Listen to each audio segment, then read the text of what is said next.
আমার আজকের ভয়েসটা ঢাকা 12 আসনে সাইফুল হক ভাইয়ের উদ্দেশ্যে। আপনার সাথে যে ব্যক্তিকে দেখতেছেন ছবিতে, আক্তার জামান রাজীব ভাই, আমার শ্রদ্ধেয় বড় ভাই। হয়তো আপনি অনেক কিছু জানেন না আক্তার ভাইয়ের সম্বন্ধে। দূর সময় বিএনপির পাশে ছিল, স্বার্থের জন্য কখনো বিএনপি দলকে ভালোবাসে নাই। বিনা স্বার্থে বাংলাদেশ জাতীয়তাবাদী দল বিএনপিকে মন থেকে ভালোবাসছে। কখনো দেখিনি স্বার্থের জন্য সে ভালোবেসেছে। এই বিএনপি দলকে ভালোবাসার জন্য অনেক কিছু সে ত্যাগ করেছে।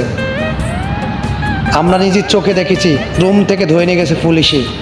একবার না ভাই, অনেকবার এই আক্তার ভাই জেলে গিয়েছে বিএনপি দলকে ভালোবাসার জন্য। সাইফুল হক ভাইকে আমি বলবো, কখনোই আক্তার জামান রাজীব ভাইকে দূরে ঠেলে দেবেন না। কারণ এই মানুষটা এমনই একজন, মন দেয় না, তার জন্য জীবনটা দিয়ে দেয়।